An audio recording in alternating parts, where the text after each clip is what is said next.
Assalamualaikum warahmatullahi wabarakatuh. Alhamdulillahi rabbil alamin. Wa sallallahu wa sallama ala ashrafil mursalin wa ala alihi wa sahbihi ajma'in, amma ba'd.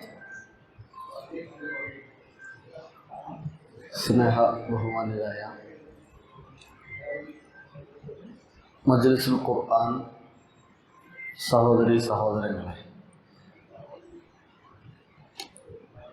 സൂറത്ത് യൂസുഫ് 12-ാം അധ്യായം 37 ആയത്തുകൾ നമ്മൾ വായിച്ചു. നമുക്ക്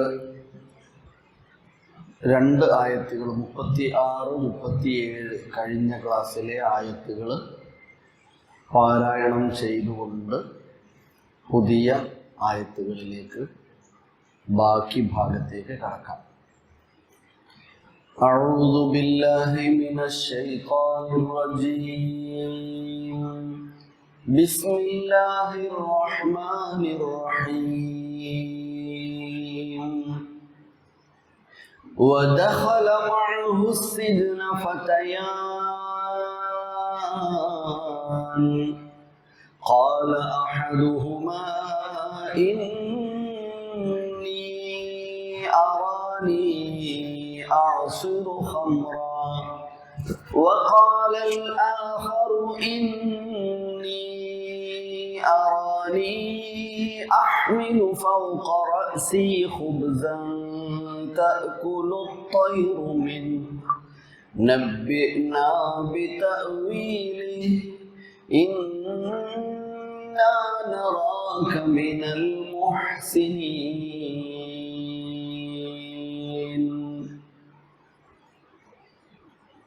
قال لا يأتيكما طعام ترزقانه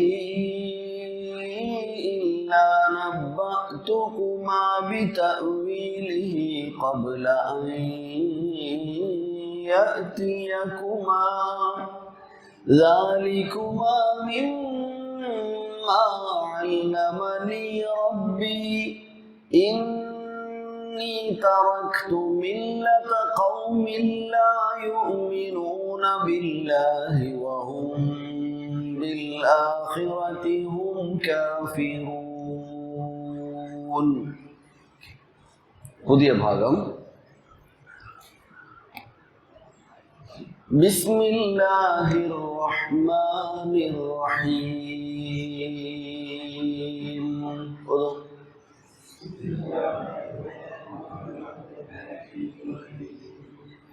واتبعت ملة آبائي إبراهيم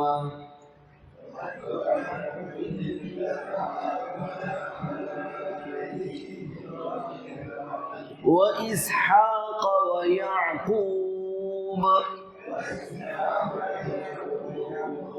واتبعت ملة آبائي إبراهيم وإسحاق ويعقوب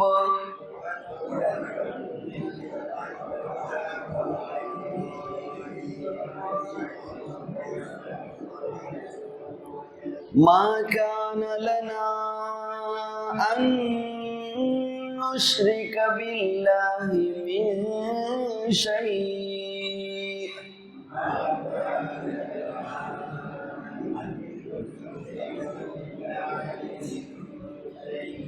ذلك من فضل الله علينا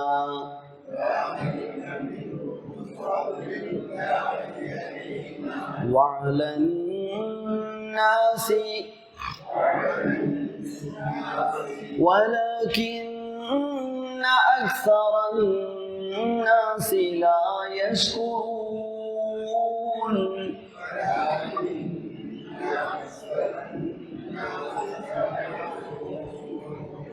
okay, 38-ാമത്തെ വചനം. വിഷയം നമ്മൾ കഴിഞ്ഞ ക്ലാസ്സിൽ, കഴിഞ്ഞ ഭാഗത്തെ സംസാരത്തിൽ വിശദമായി സൂചിപ്പിച്ചതാണ്. ജയിലിൽ കൂടെ 2 പേർ അവരുടെ നിരീക്ഷണത്തിൽ യൂസുഫ് എന്ന വ്യക്തിയെ നല്ല ഒരു മനുഷ്യനായി അവർക്ക് മനസ്സിലായി. കാരണം അദ്ദേഹം അവിടെ രാത്രിയിൽ നമസ്കാരം നിർവഹിക്കുന്നത് അവർ കാണുന്നു. അവിടെയുള്ള രോഗം ബാധിക്കുന്ന ആരെങ്കിലും ഉണ്ടെങ്കിൽ അവരെ അദ്ദേഹം പരിചരിക്കുന്നു. എല്ലാവരോടും അടുത്തിടപഴകി സംസാരിക്കുന്നു. എല്ലാവരുടെയും കാര്യങ്ങളൊക്കെ ചർച്ച ചെയ്യുന്നു. ചെന്നപ്പോൾ തന്നെ എല്ലാവരോടും നിങ്ങൾക്ക് രക്ഷയും കാര്യങ്ങളും അതിനുമായി ബന്ധപ്പെട്ട കാര്യം പറഞ്ഞു. ക്ഷമിക്കണം, വിജയമുണ്ടാകുമെന്നൊക്കെ പറഞ്ഞു.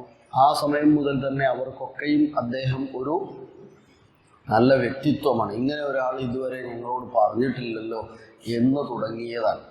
അപ്പോൾ ഈ രണ്ടുപേരും അദ്ദേഹത്തോട് അവർ കണ്ട സ്വപ്നത്തിൻ്റെ വ്യാഖ്യാനം ആവശ്യപ്പെടുകയാണ്. അതാണ് ഈ ഭാഗം.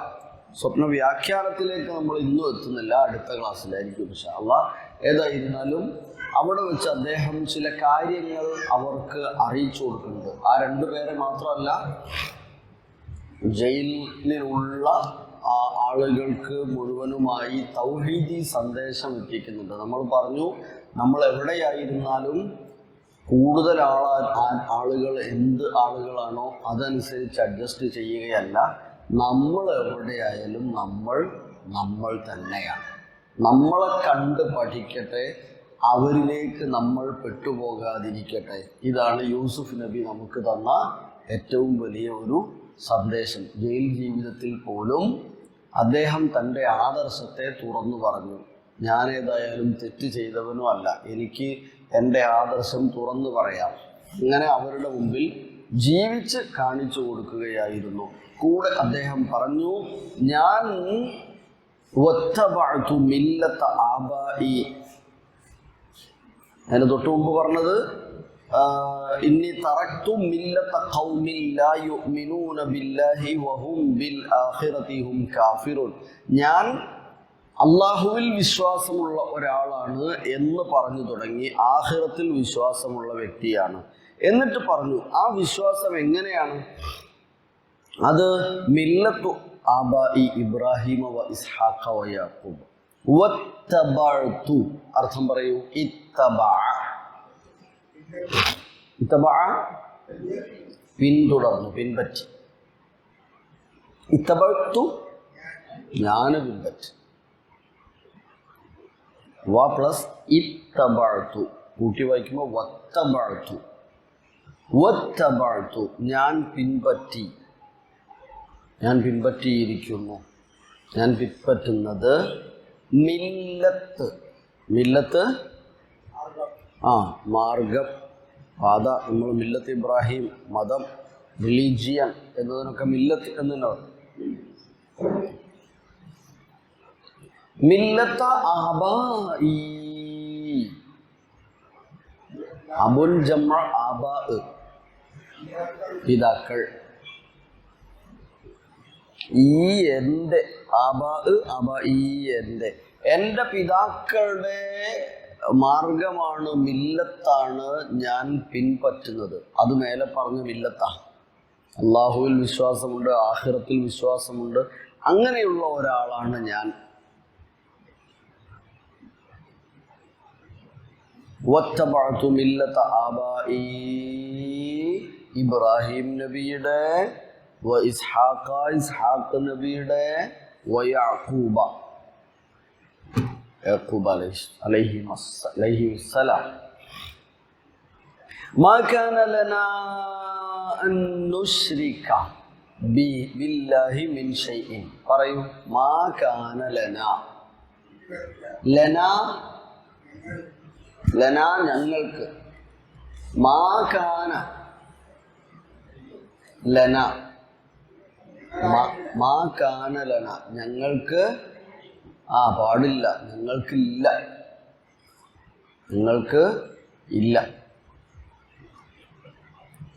അൻ നുശ്രിക, അശ്റക യുശ്രികു, മുശ്രിക്, ഷിർക്ക്. മാ കാന ലന അൻ നുശ്രിക, നമുക്ക് എന്ത് ചെയ്യാൻ പാടില്ല? ഷിർക്ക് ചെയ്യില്ല. അതാ ഞങ്ങളുടെ നിലപാട്.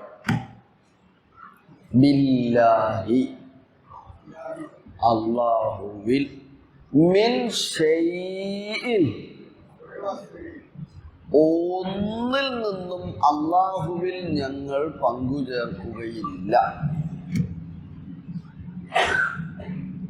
മാ കാന ലനാ അൻ നുശ്രിക ബില്ലാഹി മിൻ ഷൈഇൻ ഒരു നിലക്കും ഒരു തലത്തിലും ഞങ്ങൾ അല്ലാഹുവിൽ ശിർക്ക് ചെയ്യാൻ പറ്റൂല. ذلك من فضل الله علينا وعلى الناس അങ്ങനെ ആയിത്തീരാൻ കഴിഞ്ഞാൽ അത് അള്ളാന്റെ വലിയൊരു ഫദ്ലാണ്. മിൻ ഫദ്ലില്ലാഹ് അല്ലാഹുവിന്റെ ഫദ്ലാണ്. അലൈന വഅലൻ നാസ് ഞങ്ങൾക്കും അതുപോലെ ആളുകൾക്കൊക്കെയും അതെ അങ്ങനെ ആവുക ആയി എന്നത്. പക്ഷേ വലാകിന്ന അക്സറൻ നാസി വലാകിന്ന എന്നാൽ പക്ഷേ അക്സറന്നാസി ജനങ്ങളിൽ മനുഷ്യരിൽ അധിക പേരും അക്സർ കസീർ അക്സർ അധിക പേരും ലാ യശ്കുറൂന എന്ത് ചെയ്യുന്നില്ല? ലാ യുശ്രികൂന എന്നല്ല, ലാ യശ്കുറൂന എന്നാണ്. ലാ യശ്കുറൂന നന്ദി കാണിക്കുന്നില്ലല്ലോ. സിമ്പിളാണ്, നമുക്ക് എല്ലാവർക്കും അറിയാവുന്ന ഭാഗങ്ങളും വാക്കുകളും തന്നെ ഉള്ളൂ. വത്തബഅതു മില്ലത ആബാഇ ഇബ്രാഹീമ വഇസ്ഹാഖ വയഅഖൂബ മാ കാന ലനാ അൻ നുശ്രിക ബില്ലാഹി മിൻ ശൈഇ ذلك من فضل الله علينا وعلى الناس ولكن أكثر الناس لا يشكرون واتبعت دين آبائي إبراهيم وإسحاق ويعقوب فعبدت الله وحده അതുകൊണ്ട് ഞാനും അല്ലാഹനെ മാത്രമേ ആരാധിക്കുള്ളൂ. ما كان لنا أن نجعل لله شريكا في عبادته ذلك التوحيد بإفراد الله بالعبادة അള്ളാഹുവിൽ മാത്രം ഇബാദത്ത് സമർപ്പിക്കുന്ന ഒരാളായി മാറിയത് അതുകൊണ്ടാണ്. ഞാൻ അള്ളാഹുവിന് മാത്രമേ ഇബാദത്ത് ചെയ്യൂ. നമ്മളന്ന് പറഞ്ഞു, ഈ കൂട്ടത്തിലുള്ള ആളുകളിൽ പലരിലും ചെറുതും വലുതുമായ ബിംബങ്ങളും പ്രതിഷ്ഠകൾ പ്രതിമകൾ പലതും അവരുടെ കയ്യിൽ അവർ ആരാധിച്ചു കൊണ്ടിരിക്കുന്നത് അല്ലെ അങ്ങനെയുള്ള അവരിൽ പലരും അങ്ങനെയുള്ളവയെ ആരാധിച്ചു കൊണ്ടിരിക്കുന്നവരാണ് എന്ന് അദ്ദേഹം മനസ്സിലാക്കി കഴിഞ്ഞു. അവരോടാണ് പറയുന്നത്, പാടില്ല, ഞാൻ അള്ളാഹുവിനെ മാത്രം ആരാധിക്കുന്നു. എൻ്റെ മില്ലത്ത് ഇബ്രാഹിം വ ഇസ്ഹാഖ വ യാഖൂബ്. അതെന്താന്ന് ചോദിച്ചാൽ മാ കാന ലനാ അൻ നുശ്രിക ബില്ലാഹി മിൻ ഷൈഇൻ ഒരു നിലക്കും ശിർക്ക് കടന്നുകൂടാൻ പാടില്ല എന്നതായിരുന്നു. എന്നിട്ട് വീണ്ടും അവരോട് ചോദിക്കുകയാണ്. അടുത്ത 39-ാമത്തെ ആയത്തിന്റെ പാരായണത്തിലേക്ക് വരാം. യാ സാഹിബയിസ് സിജ്നി യാ സാഹിബയിസ് സിജ്നി ഒന്നുകൂടെ. ഇത് മിക്കവാറും ആളുകൾക്ക് തെറ്റിപ്പോകുന്നുള്ള ഒരു ഭാഗമാണ്. യാ സാഹിബയി ബാഇന് ഫത്ഹ യാഇന് കസ്റ. യാ സാഹിബൈ എന്നാണ്. രണ്ടാളുകളല്ലായിരുന്നോ? അഭിസംബോധന ചെയ്ത് സംസാരിക്കുന്ന രണ്ടാളുകളോടാണല്ലോ. അവർ രണ്ടാളല്ലേ? ഫതയാനി അല്ലേ? കൂടെ വന്നു, അവർ സംസാരം തുടങ്ങി. അപ്പോൾ അവരോടും മറ്റുള്ളവരോടുമായി പറയുന്നുവെങ്കിലും അഭിസംബോധന ചെയ്യുന്നത് വിളിക്കുന്നത് വരെ രണ്ടാളെയും തന്നെയാണ്. യാ സാഹിബൈ അസ്സിജ്നി കൂട്ടി വായിക്കുമ്പോൾ സാഹിബൈ എന്ന യാഇന്റെ സുക്കൂൻ എന്താവും? കസ്റാവും. യാ സാഹിബയി സിജ്നി മാറിപ്പോകരുത് വായിക്കുമ്പോൾ. ഒന്ന് വായിച്ചു നോക്കോ. അങ്ങനെ തന്നെ ആയിരുന്നോ ഉദാഹരണങ്ങള്? അൽഹംദുലില്ലാ. ഓ ഉദാഹരണം ഉണ്ടാക്കി. അൽഹംദുലില്ലാ. ഒരു പുള്ളിയുണ്ടോ? രണ്ട് പുള്ളിയില്ല, രണ്ട് പുള്ളിയും വിട്ടുവയ്ക്കുക, എഴുതാൻ വിട്ടുപോയതായിരിക്കും എന്നാണ് കാരണം. ഒന്നാണെ തെറ്റിപ്പോയതായിരിക്കും, രണ്ടുമില്ലേ വിട്ടുപോയതാണ്. അല്ല, അത് വിട്ടതും അല്ല തെറ്റിയതും അല്ല. മുമ്പ് ഞാൻ പറഞ്ഞിട്ടുണ്ടാവുമല്ലോ, തൊട്ട് മുമ്പ് യാ എന്നുള്ളിടത്ത് പുള്ളിയുണ്ട് അല്ലേ? യാ എന്നിടത്ത് യാന് പുള്ളിയുണ്ട്, മറ്റേ രണ്ടാമതുള്ള യാന് പുള്ളിയില്ല. തൊട്ട് മോളത്തായി നമ്മൾ പോയി കാണുന്നുണ്ടോ? യഷ്കുറു എന്നുള്ളിടത്ത് യാന് പുള്ളിയുണ്ട് അല്ലേ? ഇല്ലേ? യഹൂബന്റെ യാന് പുള്ളിയുണ്ട്. ആബായി എന്നുള്ളിടത്ത് യാന് പുള്ളിയുണ്ടോ നോക്കി? ഇല്ല. അല എന്നുള്ള യാന് പുള്ളിയുണ്ടോ നോക്കി? ഇല്ല, അവിടെ ഒന്നുമില്ല. അപ്പൊ ഇല്ലാത്ത യാവും പുള്ളിയുള്ള യാവും പുള്ളി ഇല്ലാത്ത യാവും ഉണ്ടെന്ന് ഉറപ്പായി. അതിന്റെ മുകളിലത്തായത്ത് നോക്കി, അല്ലമനി ഇല്ലേ? റബ്ബി ഇന്നി, അവിടെ ഒന്നും എന്തില്ല, യാന് പുള്ളിയില്ല. പക്ഷെ അതിലൊക്കെ പുള്ളിയുള്ള യാവുണ്ട്. അപ്പൊ ഒരു കാര്യം ഉറപ്പാണ്, യാ രണ്ട് ജാതിയിൽ എഴുതാറുണ്ട്. യാ ഒന്ന് തന്നെ ഉള്ളു, പക്ഷെ രണ്ട് രീതിയിൽ എഴുതാറുണ്ട്. ഒന്ന് പുള്ളിക്കാരൻ യാവും, ഒന്ന് പുള്ളിക്കാരനല്ലാത്ത യാവും. ഏതാ പുള്ളിക്കാരൻ എന്നങ്ങനെ തിരിച്ചറിയും? പുള്ളിക്കാരനല്ലാത്തവനെ മനസ്സിലാക്കാനാണ് എളുപ്പം അതാ. ചെറിയ കുട്ടികളോട് നമ്മൾ പറഞ്ഞു കൊടുക്കാറുള്ളത്, ഖുർആനിൽ താറാവിൻ്റെ കോലത്തിലുള്ള യാ എന്നാണ്. താറാവ് യാ എന്ന് പറയും. പിന്നെ സെക്കൻഡ് സ്റ്റെപ്പിൽ വേറെ പഠിക്കണം എപ്പോഴാണ് യാ താറാവ് പോലെ എഴുതുക എന്നുള്ളത്. ഏതായാലും ഖുർആൻ നിങ്ങൾ താറാവിൻ്റെ കോലത്തിൽ കാണുന്ന യാന് എന്തുണ്ടാവില്ല, പുള്ളി ഉണ്ടാവില്ല. ഡക്കിയാക്ക് എന്തുണ്ടാവില്ല, പുള്ളി ഉണ്ടാവില്ല. ഇനി എപ്പോഴാണ് ഡക്കിയ എഴുതുക, യാ എപ്പോഴാണ് ഡക്കാകുക?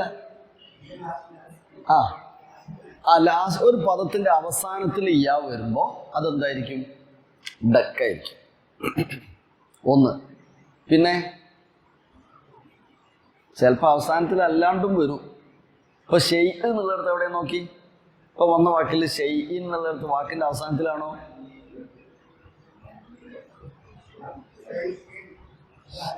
അല്ല. അപ്പൊ അത് ഹംസയെ തിരിച്ചെഴുതാൻ വേണ്ടിയിട്ട് യാ ഒറ്റക്കായത് അല്ലേ? യാ ഇഷ കഴിഞ്ഞിട്ട് യാ അവസാനത്തിൽ ഒരു വാക്കിന്റെ അവസാനത്തിൽ വരുന്ന പോലെ കണ്ടു. ഹംസയെ വേർപ്പ് തിരിച്ചെഴുതാൻ വേണ്ടിയിട്ട് അങ്ങനെ വന്നാണ്. അതുപോലെ ജി എന്നുള്ള സ്ഥലത്ത് കാണാം, ഫജ്റിലെ ജി അ, ജീമിനൊരു അലിഫ്, പിന്നെ ഒരു യാ താറാവ് ഡക്കി യാ, പിന്നെ ഒരു ഹംസ ജി അ. അങ്ങനെയുള്ള യാന് നിങ്ങൾ ഇപ്പൊ ഫസ്റ്റ് സ്റ്റെപ്പിൽ എന്ത് പഠിക്കാം? പദത്തിന്റെ അവസാനത്തിലാണ് വരിക എന്ന് ഓർത്ത് വെക്കാം. ബാക്കിയൊക്കെ സന്ദർഭത്തിൽ നിന്ന് അങ്ങനെ മനസ്സിലാവും. ഫസ്റ്റ് സ്റ്റെപ്പ് പദത്തിന്റെ അവസാനത്തിൽ വരുന്ന യാ. അങ്ങനെ വരുന്ന തറാവ് രൂപത്തിൽ എഴുതുന്ന യാ. തറാവ് രൂപത്തിൽ നമ്മൾ കുട്ടിയൊക്കെ പറയുന്ന കാര്യം എന്ന് പറഞ്ഞതേ ഉള്ളൂ കേട്ടോ, എളുപ്പത്തിൽ മനസ്സിലാകാൻ പറഞ്ഞതേ ഉള്ളൂ. അതിന് പുള്ളി ഉണ്ടാവില്ല, അല്ലാത്തതിന് പുള്ളി ഉണ്ടാവും. ഒറ്റയ്ക്ക് യാ എഴുതുമ്പോഴും ഇങ്ങനെ എഴുതുക, തറാവ് യാ ഒറ്റയ്ക്ക് എഴുതുമ്പോൾ. യാ എന്ന ലെറ്റർ പരിചയപ്പെടുത്താൻ എഴുതുമ്പോൾ ഇങ്ങനെയാണ്. അതിനും പുള്ളി ഇടേണ്ടതില്ല. അറബിയിൽ എഴുതുമ്പോൾ പുള്ളിയൊക്കെ നമ്മൾ സ്റ്റാർട്ടുകളിൽ പുള്ളി ഇട്ടിട്ട് ഇടാനൊക്കെ കാണിക്കാറുണ്ട്. ഖുർആനിൽ ഇങ്ങനെ രണ്ട് രീതിയിലും കാണുന്നുണ്ട്. ഉണ്ടാവും. കമ്പ്യൂട്ടർ പിന്നെ നിങ്ങളെ ഇതില്ലേ എന്താ പറയാ, കീബോർഡിൽ അറബി ടൈപ്പ് ചെയ്യാൻ 2 അക്ഷരമുണ്ട്. ഇംഗ്ലീഷിൽ 2 അക്ഷരമുണ്ട്. അറബി ടൈപ്പ് ചെയ്യുമ്പോൾ യാ ടൈപ്പ് ചെയ്യാൻ 2 അക്ഷരമുണ്ട്. അപ്പൊ അതിൽ കൃത്യമായ ധാരണ ഉണ്ടെന്ന് മനസ്സിലായില്ലേ? എന്താ 2 അക്ഷരം? ഏതാ 2 അക്ഷരം? പുള്ളിയുള്ള യാ അടിക്കാനാണെങ്കിൽ ഡി അടിക്കണം, ലെറ്റർ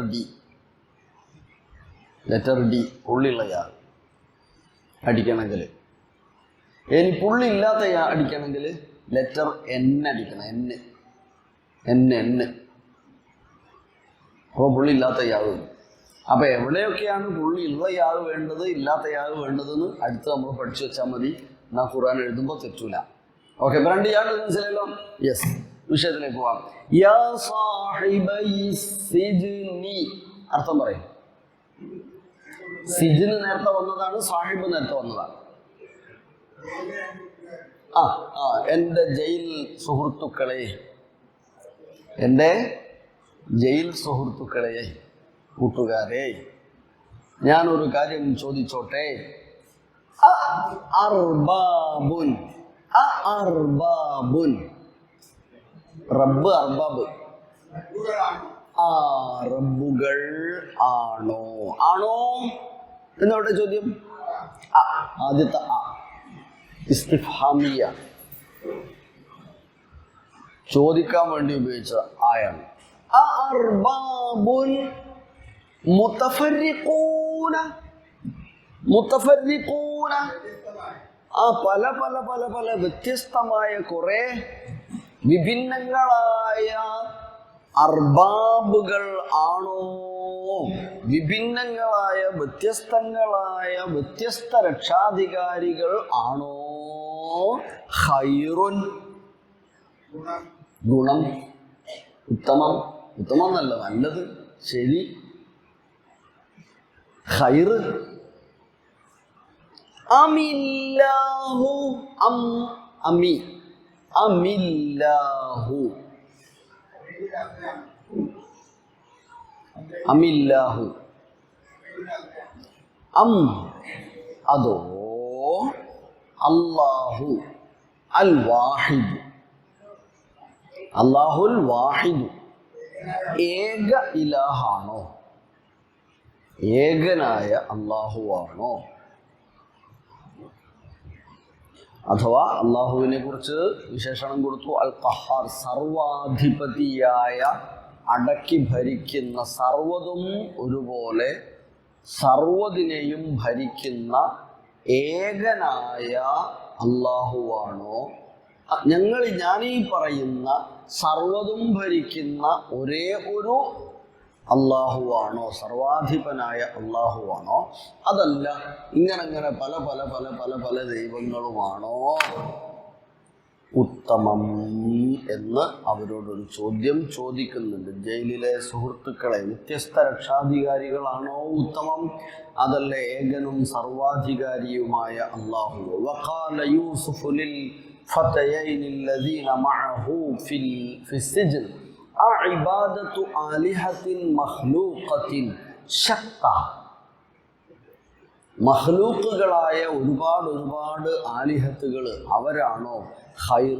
അം ഇബാദത്തുല്ലാഹിൽ വാഹിദിൽ ഖഹാർ, അതല്ല ഒരേ ഒരു ഇലാഹിനെ ആരാധിക്കുന്നതാണോ ഉത്തമം എന്ന് ചോദിക്കുന്നുണ്ട്.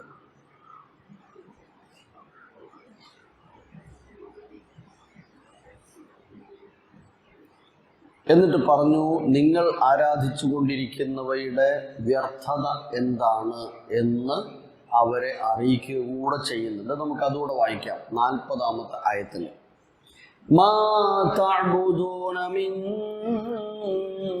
ദൂനിഹി ഇല്ലാ അസ്മാഅൻ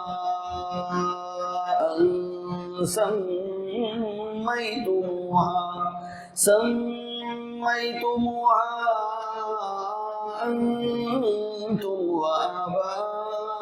وآباؤكم ما أنزل الله بها من سلطان إن الحكم إلا لله أمر ألا تعبدوا إلا إياه ذلك الدين القيم ولكن أكثر الناس لا يعلمون ما تعبدون മാ ഇല്ല, തഅബുദൂന നിങ്ങൾ ആരാധിക്കുന്നില്ല, മിൻ ദൂനിഹി അവനെ കൂടാതെ നിങ്ങൾ ആരാധിക്കുന്നില്ല. നിർത്തരുത്, ബാക്കി പറയുന്നുണ്ട്. അള്ളാഹുവിനെ കൂടാതെ നിങ്ങൾ മറ്റൊന്നിനെയും ആരാധിക്കുന്നില്ല എന്നല്ല, കുറേ ഉണ്ട് ആരാധിക്കുന്നുണ്ട്. അതെന്താണെന്നാ പറയാൻ പോണത്. നിങ്ങൾ അവനെ കൂടാതെ ആരാധിക്കുന്നില്ല ഒന്നിനെയും, ഇല്ലാസ്മാഅൻ ചില പേരുകളല്ലാതെ. നിങ്ങൾ ദൈവങ്ങൾ എന്നൊക്കെ പേര് വെക്കുക എന്നല്ലാതെ ആ ആശയവുമായി അവയ്ക്കൊന്നും യാതൊരു ബന്ധവും ഇല്ല. അത് ജസ്റ്റ് ചില പേരുകൾ മാത്രമാണ്.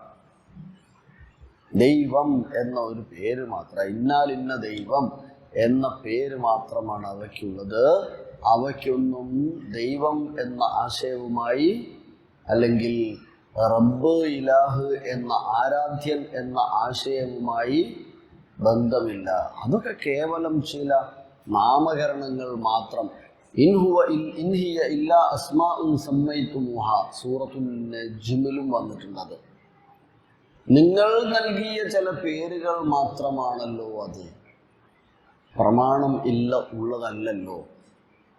ഇല്ല അസ്മാഅൻ, അസ്മാ പേരുകൾ, ഇല്ല അസ്മാഅൻ പേരുകൾ അല്ലാതെ, മാ തഅബുദൂന മിൻ ദൂനിഹി ഇല്ലാ അസ്മാഅൻ, നിങ്ങൾ ചില പേരുകളല്ലാതെ അവന് പുറമെ ആരാധിക്കുന്നില്ല. അഥവാ നിങ്ങൾ അവന് പുറമെ ആരാധിക്കുന്നവയൊക്കെ അതൊന്നും ആരാധ്യനല്ല യഥാർത്ഥത്തിൽ, മറിച്ച് അത് ഇലാഹ് എന്ന ആശയത്തിൽ വരുന്നില്ല. ചില പേരുകൾ നിങ്ങൾ അങ്ങനെ പറയാന്നല്ലാതെ. സമ്മൈതുമുഹ, നിങ്ങൾ പേരിട്ടു. സമ്മ പേര് വിളിച്ചു, പേരിട്ടു, പേരു നൽകി. സമ്മൈതുമുഹ, അവിടെ ബഹുവചനല്ലേ ഉപയോഗിച്ച്? രണ്ടാളെങ്ങനെ സമ്മൈതുമാ എന്നാ പറയാ, ഇവിടെ സമ്മൈതുമൂന്നാ പറഞ്ഞത്. ഇതാ ഞാൻ നേരത്തെ സൂചിപ്പിച്ചത്. യൂസുഫ് നബി ആരോട് മാത്രമല്ല പറയണത്? ആ രണ്ടാളോട് മാത്രമല്ല യൂസുഫ് നബിയുടെ സംസാരം, എല്ലാവരോടുമാണ്. പക്ഷെ ചോദ്യകർത്താവിനെ എപ്പോഴും എന്ത് ചെയ്യും? നമ്മൾ സംവാദങ്ങളിലാണെങ്കിലും അങ്ങനെയല്ല, ഒരാൾ ചോദ്യം ചോദിച്ചാൽ ഉത്തരം എല്ലാവർക്കും വേണ്ടിയല്ലേ പറയാ. പക്ഷേ ചോദ്യകർത്താവിൻ്റെ ചോദ്യം നല്ലത് തന്നെ, സഹോദരൻ ചോദിച്ചത് എന്നൊക്കെ പറഞ്ഞിട്ടല്ലേ പറയാം. പക്ഷേ എല്ലാവർക്കും വേണ്ടിയാണ് മറുപടി. അതേപോലെ ഇവിടെയും അതാണ് യൂസുഫ് നബീന്റെ സംസാരത്തിൽ ഇതുകൂടെ വന്നത്. സമ്മൈതുമൂഹ, നിങ്ങൾ നൽകിയ ചില പേരുകൾ എന്ന് മാത്രമേ അവയെക്കുറിച്ച് പറയാൻ പറ്റൂ. അതൊന്നും ഇലാഹല്ല, അവയൊന്നും ഇലാഹല്ല. അൻതും സമ്മൈതുമൂഹ, അൻതും നിങ്ങൾ, വആബാഉകും നിങ്ങളെ മുമ്പുള്ള ആൾക്കാരും, നിങ്ങളെ മുമ്പുള്ള ആൾക്കാരും കൊടുത്ത പേരുകൾ എന്നല്ലാതെ. ഇപ്പൊ കണ്ടില്ല, ഇങ്ങനെ പുതിയ ഒരു വലിയും കൂടെ വന്നിട്ടുണ്ട്. ഇപ്പൊ എന്താ വേറൊരു പാപ്പയും കൂടെ വന്നിട്ടുണ്ട്. ഇപ്പോ കുറച്ചായിട്ടേ ഉള്ളൂ. അത് പാപ്പ മരിച്ചാരെ അയാളെ ഉയർത്തിയതാണ്. അപ്പൊ അതും ഒരു പേര് നിങ്ങൾ കൊടുത്തൊരു ഉപ്പാപ്പ എന്നല്ലാതെ അതൊന്നും എന്തല്ല, ഇലാഹല്ല. അതൊന്നും ഇലാഹല്ല. അന്തും വആബാഉകും, നിങ്ങളും നിങ്ങളെ പിതാക്കന്മാരും നിങ്ങളെ മുമ്പുള്ളവരും കൊടുത്ത പേരുകളല്ലാതെ മറ്റൊന്നുമല്ല അത്. മാ അൻസലല്ലാഹു ബിഹാ മിൻ സുൽത്താൻ, ഇതിനൊന്നും അല്ലാഹ് യാതൊരു പ്രമാണവും ഇറക്കിയിട്ടില്ല. മാ അൻസലല്ലാഹു, അല്ലാഹു ഇറക്കിയിട്ടില്ലല്ലോ, ബിഹാ ഈ വിഷയത്തിൽ, മിൻ സുൽത്താനും ഒരു രേഖയും ഒരു അധികാരവും ഒരു പ്രമാണവും ഇല്ലാതെ നിങ്ങൾ പറയുന്ന ചില പേരുകൾ മാത്രമാണ് അവയെല്ലാം. ഇനിൽ ഹുക്മു ഇല്ലാ ലില്ലാഹി, വിധികർത്തൃത്വം അള്ളാഹുവിന് മാത്രമാണ്. അള്ളാഹു പറഞ്ഞതാണ്, അല്ലാതെ നിങ്ങൾക്കതിലൊരു തീരുമാനം എടുക്കാൻ, നമുക്കതിലൊരു തീരുമാനം എടുക്കാൻ പറ്റില്ല. ഇതിൽ മാ അൻസലല്ലാഹു ബിഹാ മിൻ സുൽത്താൻ, ഒരു പ്രമാണവും ഈ വിഷയത്തിലില്ല. ഇനി നിങ്ങളായിട്ട് വേറൊരു ഹുക്മ് കൊണ്ടുവരുത്. ഹുക്മുകളുടെ അധിപൻ ആരാണ്? അള്ളാഹുവാണ്. ഇനിൽ ഹുക്മു, വിധി കൽപ്പിക്കേണ്ടത്, ഇല്ലാ ബില്ലാഹി, ഇല്ലാ ലില്ലാഹി, അള്ളാഹു മാത്രമാണ്, അള്ളാഹുവാണ്. അമറ, അവൻ കൽപ്പിച്ച വിധി എന്താ അവന്റെ ഹുക്മി വിഷയത്തിൽ? അമറ അല്ലാ തഅബുദു ഇല്ലാ ഇയ്യാഹു, അല്ലാ തഅബുദു, നിങ്ങൾ ആരാധിച്ചുകൂടാ എന്നാണ്. ഇല്ലാ ഇയ്യാഹു, അവനെ മാത്രമല്ലാതെ. ഇല്ലാ ഇയ്യാഹു, അവനെ മാത്രമല്ലാതെ ആരാധിച്ചുകൂടാ എന്നതാണ് അവന്റെ ഹുക്മ്. അവൻ കൽപ്പിച്ചത് അതാണ്. അതാണ് ദാലിക ദീനുൽ ഖയ്യിം, ദാലിക ദീനുൽ ഖയ്യിം, അതാണ് എന്ത്? ഖയ്യിമായ ദീൻ. ഖയ്യിം എന്ന് പറഞ്ഞാൽ എന്താ?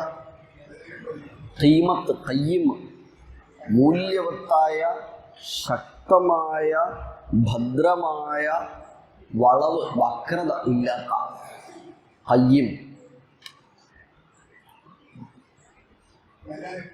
സൂറത്തുൽ ബയ്യിനയിലൊക്കെ ദാലികദ്ദീനുൽ ഖയ്യിമ, നിലനിൽക്കുന്നതും നിലനിൽപ്പുള്ളത് വക്രതയില്ലാത്ത നേരായ ദീൻ അതാണ്. ഒരേ ഒരുത്തനെ മാത്രം ആരാധിക്കുക. പക്ഷേ അധികം ആളുകളും വലകിന്ന അക്സറന്നാസി ലാ യഅലമൂൻ, അധിക പേരും മനസ്സിലാക്കുന്നില്ലല്ലോ. ഓക്കെ, 3 ആയത്തുകൾ. നമുക്ക് സമയമായി, സ്കൂളിൽ പോകണം.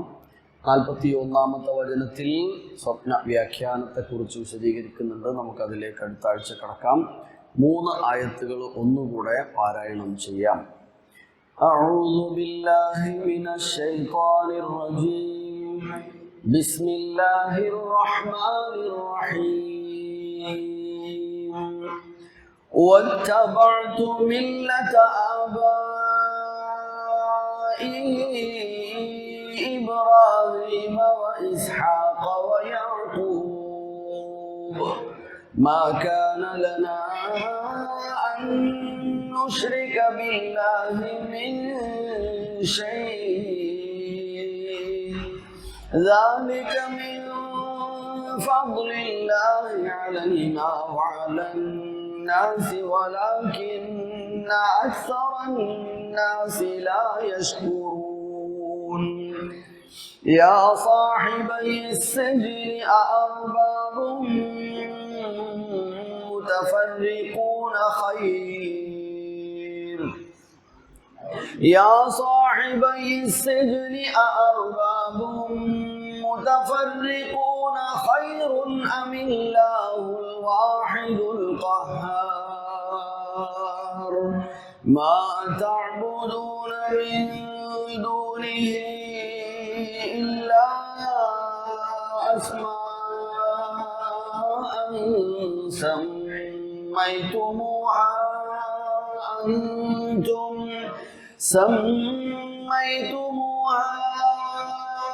أنتم وآباؤكم ما أنزل الله بها من سلطان إن الحكم إلا لله أمر أن لا تعبدوا إلا إياه ذلك الدين القيم ولكن أكثر الناس لا يعلمون.